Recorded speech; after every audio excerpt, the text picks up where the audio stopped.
gën a approfondir démocratie au Sénégal rek intéressé na leen bu journaliste duñ ko def rek comme ça pour embêter Macky Sall naan ko foo toll ci réforme 5 ans beeg yooyu parce que xam nañ ni c'est d'un intérêt extrêmement important pour le peuple sénégalais et pour la démocratie et pour l'Afrique parce que li ñu wax tey Afrique mais dañuy dem ne ñoom dañuy yaakaar ni sax Afrique booy fal président buur ngay fal parce que da ngay toog nii bon ñëw jël sa constitution ñu élire la pour 2 mandats nga dem comme ni ñuy def Burkina Faso actuellement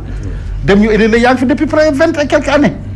xam nga 24 ans xam nga ñaata année ba noppi bëgg toogaat ni damay changer constitution bi pour ñu éliraat ma mais loolu fan lañ ko teg. te après da nga wax ne l'état aussi c'est la continuité. te jox na ne dekatul durée mais da nga war a. mais non mais c'est-à-dire bu ñu toogee ay buur la ñuy doon. moo tax bu ñu waxee ni tey nu mu tuddati am na ku ñemee may ñaari ay changement nu mu tuddati la demande sociale est consommée mais ça fait rigoler les gens la demande sociale elle est encore là yi ñu doon bañ parce que bu ñëpp defe ne ñi nekkoon ci régime ba ñi nekkoon ci biir yëpp dañ ko doon accepté li ñu doon bañ ay affaire ay népotisme ay consort mais tey tey la gën a fës te loolu demande sociale la parce que peuple dañu bëgg ñu exercer pouvoir bi comme quelque chose boo xam ne bii dañ la ko délégué mais c'est pas une affaire familiale nga jël pouvoir bi tey sama mag sama rakk sama nijaay sama doom sama umpaañ ku nekk nga placé ko xëy na sax pour mënul ñàkk waaye da nga koy def ci ay anam yoo xam ne bii anam yu méngoo sart yi nga xam ne bii moom lay réew mi doxee. du dëgg waaye tey jii fi mu nekk nii loolu ñuy wax ci réduction mandat Macky Sall benn attitude rek la mën a am régler la question mu jeex d'une manière décisive et définitive. tant que dafay am ay atermoiement man de maa ngi seet xëy na waaw bu ñu paree loolu yëpp dafay nëxal nitu xel yi te dafay yàq crédibilité am au plan interne comme au plan international. man daal di ma koy digal parce que sama xarit la bokk nañu gouvernement maa ko remplacé bu nekkee ministre de l'intérieur ma ñëw toog foofu xam naa nu muy doxale xam naa xalaatam na def loolu mu diggee mu sotti. réforme institutionnelle yi nga xam ne jox nañ ko naka def mu sotti bu ko defee il aura marqué l'histoire parce que même s'il ne réussit pas au plan économique loolu dana fi bàyyi way boo xam ne bii ëllëg daay ko mën a fàttali ko ni moom moo fi defoon lii mu nekk ndamam mais il est temps de le faire. Maître Bassirou Ngom est-ce que yow bokk nga ci ñi jàpp ne président Macky Sall est-ce que xayma na solo gi nga xamante ne def na ko pour la première fois ci promesse parce que lii dafa nekk loo mën na ko bakkoo ci àddina bi yëpp parce que Afrique dañ jàpp ne président yi dañuy accroché wu ils ne savent pas quitter à temps te loolu mooy jur jeexi jaaxa ak fitna te ci biir réew mi aussi mën na ci amaat mandat boo xamante ne nit ñi dañ koy respecté ndax li mu def. mais Ousmane ñun tollooguñu foofu tollooguñu fu ñuy naan Afrique président day yàgg su nguur président de l'Afrique ñun tollooguñu foofu ñun ñu toll si premier mandat boo xam ne mi mandat nag jeexagul donc ci foofu la nekk donc tollooguñu si crise boobu si wax jooju. voilà loo xam dafa am solo ñun on s'est engagé président dafa engagé da nga ne président dafa war a marquer l'histoire te je pense que yow xam nga ne président Macky Sall ku mën a marquer l'histoire la. si ay waxam si ay jëfam. donc ça c'était depuis le début loolu vivre au Sénégal donc aujourd'hui je pense que ku mel noonu quand même depuis qu'il est homme politique ni mu doon doxale ni mu doon bañ ni mu doon engagé di ko respecter jusqu'à présent je pense que bu ñu nee en 2012 damay wàññi mandat bi de 7 à 5 ans mun nañ ko gëm te jusqu'à présent il n'a pas dit maa ngi seet ndax dinaa ko wàññi waxagu loolu yi amul amul fenn foo xam ne. li mu wax France internationale loolu maa ngi seet ndax dinaa ko wàññi wala du ma ko wàññi waxagu loolu. li mu wax France il a dit je suis toujours si suma engagement c'est loolu wax. waxul leneen mais day jaar fi mu war a jaar. il faut décrypter donc quand même il faut aussi que je pense que quelquefois dañuy wax la même chose. jusqu'à présent moi je pense que comme c'est un engagement qui est fort qui est politiquement fort. te yéen aussi xam ngeen conséquences yi mën a jur su ko respecté ak su ko respecté wul quand même dès l'instant que xam nañu loolu te président de la république am na kàddu wax na ko mun nañ rafet njort dina ko def parce que tout simplement loolu la mësul wax leneen il n'a pas nuancé il a juste dit que dafa war am fa jaar. ñu mujj te on sait que am na ay conséquences su ko respecté ak su ko respecté wul.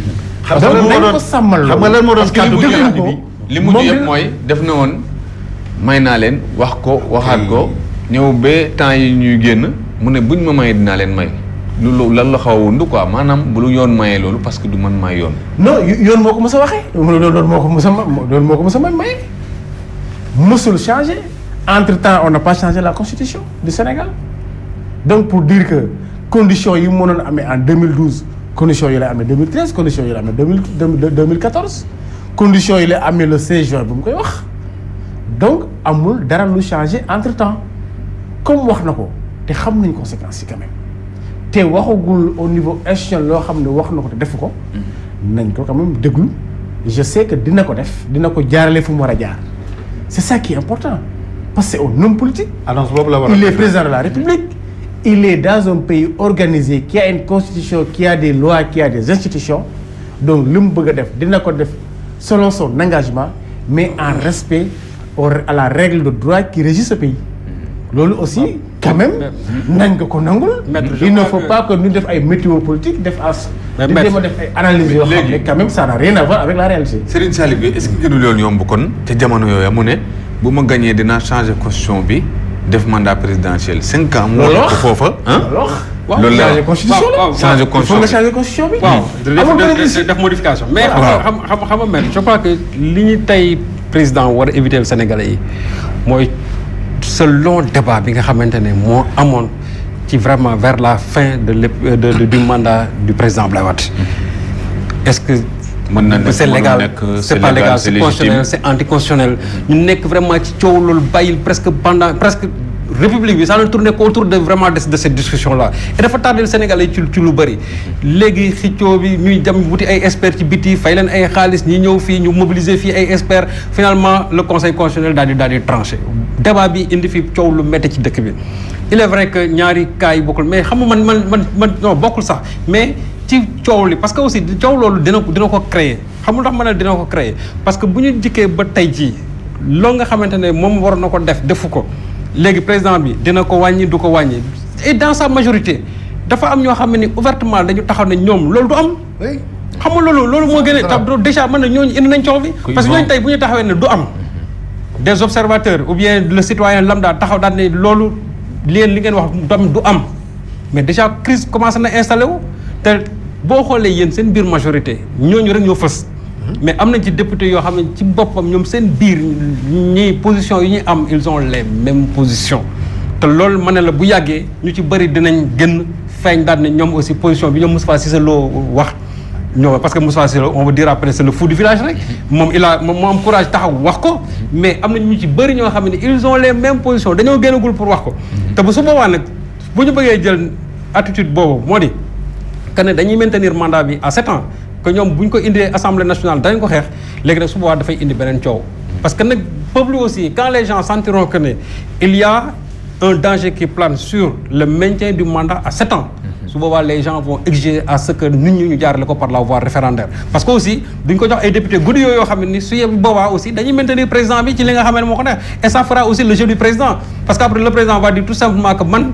mënuma ci dara parce que c'est une majorité souveraine alors que en filigrane su boobaa nit ñi dañuy xam ne moom ci boppam moom moo bëgg loolu président bi su ko bëggee moom tey su bëggee loo wax de su ko bëggee moom xam na ne mandat bi danañ ko réduire mais ce débat là mais non c'est-à-dire man ce que je ne peux pas concevoir c'est-à-dire ce débat là parce que loolu aussi c'est pas une liberté d'expression parce que débat bi nga xamante ne actuellement moo am ci biir le camp de la majorité mooy présidentielle non débat boobu non débat boobu attention débat boobu ce n'est pas aux premières heures le président wax na ko à 3 reprises ñoom ñu commencé loolu parce que bi ñu gis demee ba xam ne am na lu jàll que ñu gis ne peut-être les choses en tout cas la cadence n'est pas encore accélérée que les choses n'ont pas encore bougé non débat boobu yàgg na non attention débat bi yàgg na mais dama ne promesse bi yàgg na mais débat bi yàggul non débat bi déedéet débat bi yàggul mais en interne débat bi non je suis l'évolution dafa nag non Moustapha Cissé Lo a été le premier à se prononcer là-dessus Djibril Wal est venu en renfort après Diaz est venu parachever cela moom ci boppam moom mujjee génn daal ne c'est anticonstitutionnel que le président qui est élu pour un mandat de 7 ans ne daf koy réviser yóbbu 5 ans c'est pas anticonstitutionnel que le président réduise cela c'est pas anticonstitutionnel c'est-à-dire damay bañ tey ñu indi ñu ci débat c'est constitutionnel c'est anticonstitutionnel c'est-à-dire débat boobu su kiyee bu boobaa lu ñuy waxati parce que même temps yi boo gisee dans la presse on nous dit il faut mobiliser les experts en droit nit ñi nañu commencer éclairer alors que je dis que débat boobu bouger de ça non j'ai dit non dama ne temps yi je vois dans la presse des citoyens sénégalais qui font des contributions je crois am na bu ma ci lire Walfadjri am na bu ma ci lire je crois aussi Populaire ñoom ñooy bind daal ne il faut que les gens nous éclairent là-dessus parce que aussi citoyens yi ñoom dañu gis ne coow li mi ngi commencé bari parce que bu ñuy taxawee ne dafa anticonstitutionnel ñii taxaw ne c'est constitutionnel ñoom bu baax dañ naan le seul recours mooy vraiment les praticiens du droit ñi nga mais non moom laa noonu non xam nga yow da nga jàng droit yow xam nga mais ñi nga xam ne jànguñu droit comme sama boobu les profanes ñoom su boobaa dañ ne le débat ñu ko mën a régler mooy ñi nga xam ne ñoom ñoo jàng droit ñoom loolu rek lañ mën wax mais yow peut-être di nga xam ne peut-être mën nañ bañ a egsi à ce stade là mais ki nga xamante ne moom tey jàngul yoon jàngul droit su gisee ne coow laa ngi commencé jóg que député yi ñi ngi wax ne c'est anticonstitutionnel ñii taxaw daal ne non c'est pas anticonstitutionnel c'est légal mën nañ ko réviser mën nañ ko réduire jusqu'à 5 ans mais dañ ne léegi il faut qu'on tranche le débat avec les experts en droit ñoom nañ taxaw prononcé wu ci dama ne nag débat boobu la ñu war a éviter te comme que déjà nit ñi ngi commencé di xalaat loolu dina dem benn instant boo xam ne si le président ne prend pas son courage à deux mains taxaw daal ne finalement lii nañ ci jël décider lii su boobaa aussi. ñu xoj ko dugal ko ci. fitna goo xamante ne le président a déjà pris son courage à deux mains. bon le courage. non il a déjà fait. non parce que non il y a pas de dilution. pression bi je ne comprends pas parce que dafa mel ni pression bi dafa gën a am doole par rapport ak situation bi parce que man li ma gis ci mbir mi mooy ne président Macky Sall amoon na yéene wax na ko mais damaa gis ne président Abdoulaye Wade moom ba mu ñëwee ci campagne wax ne day changer constitution bi dafa doonoon lu ko ñor dafa ñëw yëg rek 2001 rek mu dal di dugal constitution bi mu sotti waaye bii dafa commencé jël temps te mi mandat bi aussi xaw a dëgër tuuti. dafa yàgg parce que situation bi may décrire sànq situation politique bi nga xam ne ci la Macky Sall ak conditions yi ñu ko élire ak situation pays fu mu toll actuellement dafa nekk ay nattukaay yoo xam ne bii maanaam mën na altérer ay convictions. Je ne doute pas que ce soit une conviction chez lui mais situation boobu bu ko analyser moom ak ses proches ak ses collaborateurs et je suis persuadé qu'il l'a fait mën na teeyal xelam ci pertinence su démarche bu mel noonu. il me faut encore combien de temps pour xaw dellu gannaaw tuuti. mais am na benn affaire boo xam ne bii xëy na xam nga fi mu nekk yow débat de principe ngay def. débat de principe mooy wax naka dana ko def wala jëloon na lii mais en réalité ça c'est des débats de principe mais il faut avoir une lecture politique de cette situation boo amee lecture politique war nga remarquer ni débat boobu bi ñu ko yëkkatee ba léegi ay partisans yu nekk APR ak des proches de Macky Sall ñoo ci kii mais parti socialiste ak AFP dégguloo ñu prononcé wu ci les promoteurs des assises dégguloo benn yoon ñu yëy yàbbi ci débat boobu pourquoi parce que peut-être ñoom aussi am nañu seen principe yoo xam ni wala seen opinion ci affaire boobu boo xam ne bii mënuñu ko dans l'état où ils sont actuellement nga xam ne ay c'est le président qui les remorque qui les fait partie mënuñu ko exposer actuellement tu vois donc avec ces choses et puis il y a une autre question qu'il faudra régler parce que il faut non seulement régler question réduction du mandat à 5 ans mais applicabilité au mandat en cours pour le président de la République. Donc ça c'est un autre débat aussi. Non, ça, parce que mën na dem ba ci biir mu nekk échappatoire. Je vais me l'appliquer moi-même. Non mais il faudra techniquement le régler. Juridiquement il faudra le régler. Donc je crois qu'il a tout cela à prendre en charge. Ça sera verrouillé dans la Constitution. Et cela urge.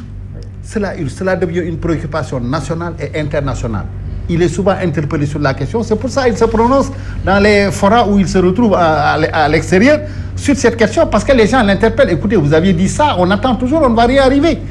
Et ceux qui ñi nga xam ay canaux diplomatiques yi ni muy fonctionner il y a une pression en sourdine aussi des puissances qui sont autour de nous et qui nous surveillent yoo xam ne bii ñi affaire bi ça les préoccupe parce que réforme yi ñu fi waxoon yëpp au plan institutionnel ñu digg woon ko gisuñu ci dara traitement bi nga xam ne bii accordé nañ ko commission bi proposition de réforme yi mu def au plan constitutionnel et institutionnel aussi on a vu que on a même l'impression que dañ ko mettre de côté après daañu tànn luñ ci neex li ci neexul on verra. parce que boobu lañ ko créé donc ce qu'il faut faire Macky Sall waru joxe double langage ci affaire bu dafa war a wax ni écoutez man maa digoon lii à telle date wala selon tel calendrier daañ ko réaliser mu jeex mais bu fay naan waaw dana jaar fii assemblée sax parce que nit ñi xam nañu yoon bi mu war a jàll. assemblée lay jaar wala mu jaar référendum. kon kay loolu xam solo mu koy wax. bu ko waxee nag foofu la tey xel parce que. xam nañ ni moo tax ma la ay débat de principe nga xam lu tax débat de principe moo xam lu tax parce que da ngay analyser affaire de manière juridique Or, affaires, il faut les analyser de manière politique. C'est ça le fond du problème. Tu as encore des galons à gagner en analyse politique. Parce que beaucoup de gens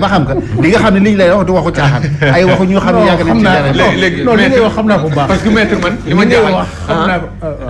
parce que Macky Sall li tax mu fasciné l'Occident comme ni ko son excellence di waxe mooy dafa ñëw indi ñaari mbir yoo xamante ne moo jaaxaloon Occident ci Afrique te mooy président dafa ñëw ne bonne gouvernance ba jagleel ko benn ministère am lu mu ci soobu coow li bëri na waaye yéen a ngi ci continuer ba léegi beneen bi mu ñëw ne damay ñëw mandat bi ñu ma jox 7 ans ma indi ko 5 ans parce que jàpp na ne war na mën a liggéey réew mi ci 5 ans ils se sont dit que ce Macky Sall là dafa ñëw pour révolutionner mentalité yi comme ni mu ko waxee mais tey jii yow bu fekkoonte ne am nga ci tiitaange ci ban côté la mën a nekk. non man awma tiitaange comme ni mu ko wax c'est vrai que am na lecture politique bu ñu war a def c'est tout à fait normal. ku nekk ak sa interprétation xam nga lecture politique aussi interprétation rek ku nekk ni nga ko gisee donc aussi ni nga war a nangoo ni mu war a nangoo sa lecture na nga war a nangoo sama lecture na nga war a nangoo lecture président de la République noonu nga war a nangoo aussi lecture opinion publique sénégalaise président de la République wax na dara je vais réduire mon mandat de 7 à 5 ans c'est aussi simple que ça amul lu ñu ciy compliqué dinaa ko wàññi ni mu war a jaar xam nañ ko c'est par la voie de la révision constitutionnelle ça c'est connu. léegi buñ ko wàññi itam jaanam wàcc na wala. non du question loolu du question jaanam wàcc na li mu war a def kay mooy li mu wax c'est-à-dire que c'est mon engagement dinaa ko def c'est vrai comme ni mu ko waxee léegi am na ay yoo xam ne war nañ ko ci seet est-ce que sa majorité dina ko voter loolu yëpp lu ñu war a wax la. parce que tout simplement nous sommes dans un régime boo xam ne séparation des pouvoirs la te boo moo waxee loolu aussi bëgg mën a su bëggee mu jàll dina jàll il y a un problème est-ce que aussi on respecte aussi foofu la séparation des pouvoirs. séparation des pouvoirs dans une république elle est très théorique. L'Assemblée elle existe. Non, en même temps elle est théorique. Elle est théorique. Mais en même temps aussi nee nga vous avez des doutes. C'est ça le problème. mënoo ma wax ne c'est théorique ba pare bëgg ma gëm loolu aussi il y a des problèmes à ce niveau. mais donc il est plus théorique ce sont des membres de sa majorité à l'Assemblée nationale qui ont dit carrément que duñ ko voter. non parce que boo ma nee c'est théorique. te dañu mën a campagne et puis am ay crainte ba pare bëgg ma gëm loolu aussi président su bëggee mu jàll day jàll moi j'ai des problèmes il faut ñu wax mu lu ñu bëgg il faut mu wax mu aussi lépp suñu opinion lan la sur la question on a peur que le président de la République bañ ko respecter. ou bien on a peur à ce que sa majorité bañ ko voter. je te gis nga pas peur de ça. gis nga moo di. moi je crois que pour trancher le problème. pour trancher le problème. il faut passer ça par la voie référendaire. exactement et le peuple va se prononcer. et je crois que en ce moment là sénégalais yi ko joxoon. yi ko xam ne ñoom ñoo ko wóolu woon fal ko ba muy wax ne man dinaa ko yóbbu juróomi at. léegi tey mu ne leen juróomi at yooyu. ci laa nekk ba léegi ndax nangu ngeen ne juróomi at yooyu yéen nangu ngeen ma wàññi mandat 7 ans bi dafa yóbbu ko juróomi at prononcé wu leen. gis nga ba jour boobaa sénégalais yi massivement dinañ wax ne ko effectivement juróom-ñaari at yi wàññi ko ba juróomi at. moo tax ma ne la donc bu fekkee ne dafa am boo gën a mën la dur bi xam nga mooy lan mooy ce débat c'est-à-dire contradictoire bi nga xamante ne moom mooy jóg au sein même de sa majorité. parce que loolu aussi dut lay semé. bu fekkee ne lu wax ma ne dut lay semé mooy nit ñi bu ñu demee ba ne président bi wax na li mais ñun ànduñ ci loolu li la ñuy def parce que ñoom ils sont prononcés clairement et ce qui est sûr et certain qu'ils sont en train de travailler aussi leurs autres collègues députés te lu wóotoon ne mooy bu ci kanamee di ngeen gis ñu bari des gens qui vont à face découverte dinañ wane ne ñun on a les mêmes positions que les Cissé Lo les Djibril War et les Jean-Paul Diaz man nag léegi pour trancher le débat le président n'a qu'à soumettre ça à référendum bu ko soumettre référendum vous allez voir les gens vont se prononcer bu boobaa nag askan bi ci boppam bu ñu ne ko non juróom-ñaari at yi moom. il faut nga def ko mais mu xam ne ñun ñoo ko sas. kooku moom mais suñu nee nag léegi ñu ne ko déet juróomi at léegi aussi mu xam ne léegi nag ñun juróomi at lañ ko sas. moi je pense qu'on est en train de dire la même chose. waaw moom la wax on est en train de dire la même chose. boo seetloo débat même chose la ñuy wax. débat bi donc pour dire que idée boobu war fi am opposition bi di ajouté wu ko de agité wu ko ñi koy agité souvent seen biir majorité la. waaw oui parce que majorité bi ñii dañu d'accord ñii d'accord mais opposition bi c'est rare ñu agité affaire boobu. parce que ñoom gëm nañ ni li mu wax dana ko def. mais loolu donc ñu ngi toog di yaakaar bon même s'ils ont des doutes maintenant avec sa dernière déclaration mais yaakaaroon nañ ni li mu waxoon dig ko Sénégal yi dana ko def mais fi mu nekk nii débat boobu seen biir la nekk. mais loolu ñii les partisans de la réduction du mandat ak ceux qui sont contre. Aujourd'hui dañuy taxaw à l'Assemblée nationale le vice-président de l'Assemblée nationale dit à son quand on parle de séparation des pouvoirs, vous savez, non, ça c'est de la littérature. Ça n'existe pas dans ce pays-là. Voilà. Le problème c'est que c'est le président de l'Assemblée nationale moo jóg défier ouvertement le peuple, comme on le fait souvent d'ailleurs. Les gens le disent récemment quand on a parlé de la loi sur la presse aussi, c'était pareil. C'est un député, vice-président, un président de votre groupe parlementaire qui s'est levé pour dire on ne le votera pas, qu'il l'amène ou pas. Il a été obligé de le retirer à l'Assemblée. Aujourd'hui on lui dit que boo fi tegee loi bi pour réduire ce mandat bi da ñu bëgg sacrifier ñun, mais Moustapha Cissé a même dit que bés bu demee ba nekk ci loolu bés bu ñu ko daanelee moom mu dem feneen. Voilà, donc il y a ces problèmes parce que le président Macky Sall, il ne maîtrise pas son parti, il n'a pas d'autorité sur son parti. Les gens le défient publiquement et on a vu Cissé de Saint-Louis le faire à la télévision en lui disant écoutez, moi je ne reconnais pas votre autorité, je fais ce que j'ai, je dis ce que j'ai envie de faire. Voilà, donc non, la séparation, justement nous, notre vœu, c'est qu'on en arrive à avoir une constitution où cette séparation est réelle. Parce que l'exécutif puisse faire son travail, que le législatif, le Parlement puisse faire son travail en toute indépendance et que le judiciaire puisse exercer aussi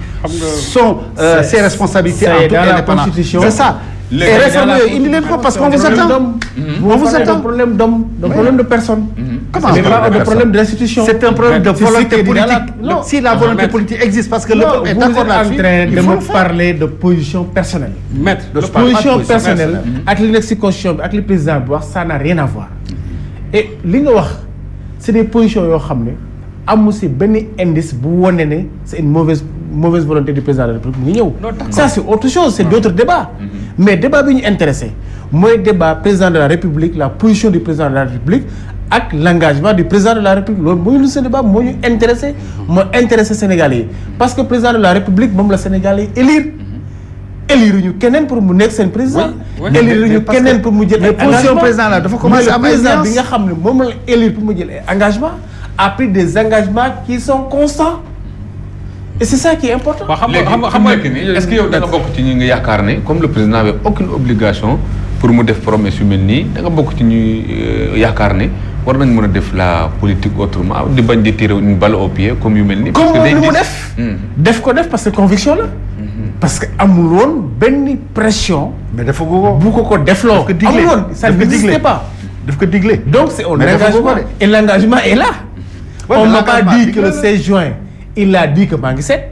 mais on m'a juste dit que le 16 juin dafa ne li ma waxoon maa ngi si day jaar fi mu war a jaar. C'est ça qu'on m'a dit. Non, attention. Non, maître, il faut nuancer le propos. Maître, il a dit. Il y a rien de nouveau. Non, daf ci dugal benn préposition, daf ci dugal benn conjonction de coordination boo xamante ni buy indi lépp le mais là. mais boobu c'est-à-dire dafay am benn opposition bu muy indi par rapport ak li mu wax. moom il y a aucune niveau. non moom laa la wax non parce que boo nee lii mais. il y a aucune bi loolu waaw phrase bi moom foo dugalee mais dafay installer benn opposition ci biir. non boo ma nee mais il m'amène un fait. waaw je pourrais comprendre. non mais boo xam ne ça renvoie à la constitution. waaw moi je ne vois pas. parce que man ci compréhension. mais bi mooy mayoon naa leen waaye nag. yoon defuma yoon mooy bu yoon joxe 7 ans itam dama koy def. ce qu'il a voulu dire de manière très simple moo di. c'est ma volonté. mais je ne suis pas le maître du jeu. du jeu waaw buñ ma ko joxee. c'est la constitution buñ ma ko seexalee ma jël ko waaw. gis nga maître. Ismaïla Madior Fall mu nekk un conseil juridique du président. xelam màcc lool ci yoon. moom dafa am benn conférence de presse. mooy bi ñuy non je crois bi ñuy def cérémonie presse de dédicace livre Seydou Mandani Sy. je crois sur l'alternance politique au Sénégal. dañu wax quand il parlait des réformes consolidantes et déconsolidantes. mu ne Abdou Diouf ci fukki révision constitutionnelle yi mu def fukk yi c'est des réformes consolidantes mais juróom yi c'est des réformes déconsolidantes te bi ci gën a ñaaw moo di bi mu jëlee mandat bi 5 ans. ba ko yóbbu 7 ans. donc loolu. dafa am benn jàngat bu mu war a nekk ci président de la République parce que moom moo sës ci moom. parce que ba mu waxee ne dafay jëlee 5 ans yóbbu ko 7 ans dafay wax président ne ko moytu war na wax président aussi moytul que la nga waxoon ci 7 ans yi mu teg foofu c'est-à-dire ñu bañ ko yóbbu ci 5 ans yi. parce que su boobaa aussi dafay am la même position que bi nga xam ne moom la Abdou Diouf amoon bi muy jël mandat bi di ko jëlee 5 ans di ko yóbbu 7 ans moom dafa war a wàññi mais su wàññiwul dafa mel ni ab yokkute bu muy def su ci c'est-à-dire ci beneen sens te loolu laa wax ne président daf ko war a moytu parce que su ko moytuwul su boobaa après Sénégal yi ci boppam danañ ko fajal seen bopp man wax naa la ne dëkk bi am nañ benn maturité citoyenne boo xamante ne ni tey lépp loo wax mu waroog ñoom seen bëgg-bëgg bés bu ñëwee bés bu élection ñëwee ñu war ko jëflante ak yow su boobaa ni ñu ko jëflante ak yow te mujjanteel ga du la neex te je ne prédis pas une défaite électorale de Macky en 2017 ou bien 2019 mais li may wax daal moo di askan bi am na benn mébét boo xam ne ni benn bëgg-bëgg bu ñu waxoon moo di mandat bi nañ ko wàññi loolu gis nga Macky ci boppam sax souvent nii mais loolu Macky aussi tëbul tëb nii rek fa mu jaar yëpp ak ñoom li ñuy liggéey lépp sur ci campagne bi xam nañ ne askan bi loolu ci lañu bëgg ci loolu lañu bëgg moo tax bu engagé aussi léegi nag moo tax ma ne loolu ba mu ñëwee question la boo xam ne ni mën na ko évacuer rapidement dès le départ parce que ba ñu sampee ba pare mu ne li may njëkk a wax mooy mandat bi nañ ko delloo ba pare foofu ñu coow loolu mu dakk gis nga loolu su ko defoon tey on n'en serait pas là mais gis nga bu defee chaque fois fu mu taxaw daan ne dinaa ko wàññi tey mënuñu compter ñaata yoon la président Macky Sall wax ne dinaa wàññi sama mandat bi su fekkee nag digg bi dafay bëgg a yàgg même sa doom sax boo ko dee dig chaque jour papa mu ne waa xaaral ba ma bu yàggee mu ne may papa bi ci boppam daf may nax léegi aussi moom laa la ma ne la su léegi peuple bi nañ moytu nit ñi commencé am ay doute ci kàddoom parce que kilifa bu fekkee ne da nga wax nit ñi commencé doute ci sa kàddu dafay am leneen loo xam ne daf la koy jural te lam lay jural souvent du nekk loo xam ne lu baax la moo tax ma ne moom li mu war a def mooy question yooyu daf ko war a évacuer rapidement Sénégal vraiment jubluwaat ci leneen li ñu war a moytu daal moo di coow lu métti li nga xam ne amoon na fi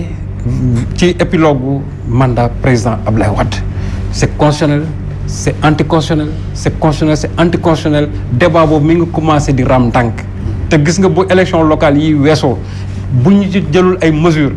débat boobu dañ ko fi tegaat te su boobaa nag di nga gis ñu ne na ngeen woo experts yi na ngeen woo kii wala ñu ne Ousmane créé fii plateau ñu indi fii la mouvance présidentielle ñu ne seen i juriste ngi nii ñu indi ñii c'est de l'opposition en ce moment-là débat bi coow li encore jolleeti léegi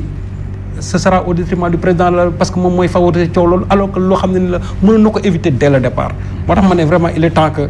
moom mu éteindre vraiment ce feu là qui commence à prendre forme parce que tàkk-tàkk la buy commencé dem dina dool benn instant boo xam pour nga fay ko problème lay nekk te su ko fayul nag damay ragal ne lakk gi moom du ci mucc de. c'est ça je pense que ñun tollaguñu foofu. non tollaguñu non gis nga tolluwuñu foofu dama ne non maître dama ne c'est-à-dire amul fenn fu engagement bi fu ñu bàyyi engagement bi. parce que man dama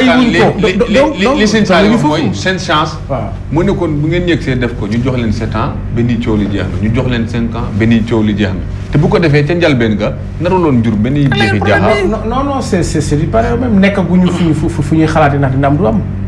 tollaguñu foofu. On est à mi-mandat, on n'a même pas terminé la moitié de 5 ans. Donc pour dire que tout simplement. gis nga rapport Amadou Matar boobu coow li mu fi bi mu fi jur moom bi mu indee déposé rapport yi déjà ba mu rafetlu liggéey bi mais dans son camp loolu la excellence de wax léegi ne am na ñoo xam maîtriser wu leen dans son camp coow li commencé jóg mooy d'abord sur le cumul du poste de la fonction du chef de may ma exactement maa ngi ñëw fa laa jëm si c'est que xam nga débat boobu dañ ko yëkkati woon ba commencé na non il n'est pas question le président doit toujours dafa war a gérer partem en même temps mu nekk président de la République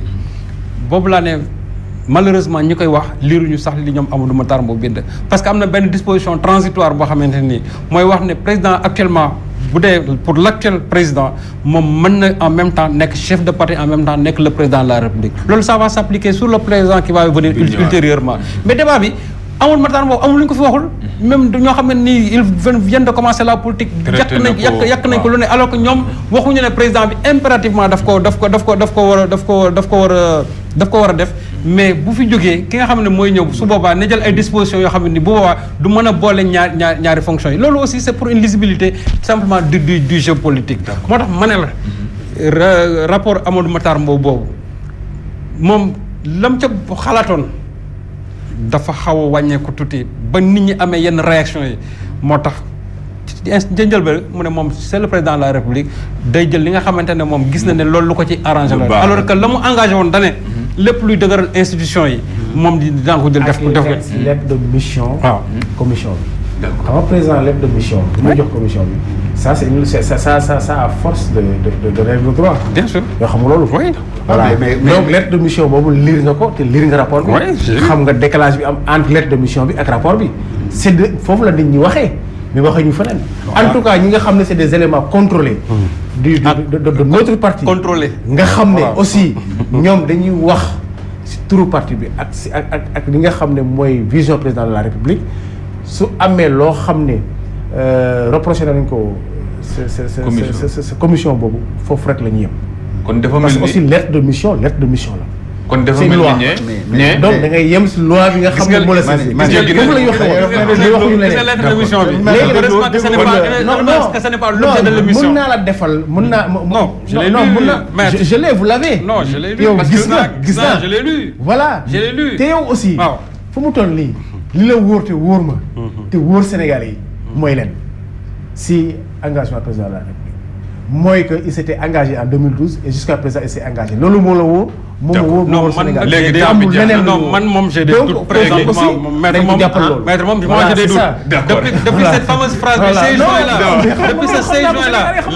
moi j'ai des doutes 16 juin moom dafa symbolique ci engagement ak déclaration politique man dama xamul ne quoi son 16 juin là man vraiment ça a instillé le doute dans mon esprit d'accord waaw son excellence temps bi dem nañu yaakaar naa dama xamul ndax da nga bëggoon yokk ci CNRI bi commission nationale parce que nee nañ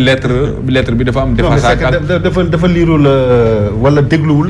Lamine li mu wax ci lettre de mission boobu d'accord non exactement li leen wax ñu liggéey la position de Lamine d'accord léegi bon ñu leen di gërëm di leen sant waxtu bi dem pas la mienne moi je suis juriste d'accord lire naa lettre léegi lire naa rapport bi def naa débat à la RTS léegi kon léegi ñu ngi leen di gërëm vraiment di leen sant di rafetlu seen xalaat jàpp rek ne kon ñu moytu toujours yéen a ma ko jox ma jël ko parce que ku koy wax nee nañ la muy xëccoo moomu ko te itam nag sama kaddu jiitu na ma tax na nit séddale ñàkk tax na nit may ñibbi këram di jooy tax na nit tànn dem këram xool ko jooy loolu yëpp nag yaakaar naa Afrique la woon te kaddu gi day boot signature en tout cas daal taxaw na suñ kanamati xaw ma nag naka la ko nit ñi jàngate ak naka lañ koy appliquer waaye lu ñu xaar ci ñoom la Maître Bassirou Ngom maa ngi lay gërëm di la sant Serigne Saliou Gueye maa ngi lay gërëm di la sant di la gërëm son excellence Cheikh Sadibou Fall Oustaz Assane Diouf mi réalisé émission bi ak Cheikh Diagne Ndiaye Ama Gueye ak Mame Sidi Diop maa ngi leen di gërëm di leen sant di leen dox daje alxames incha allah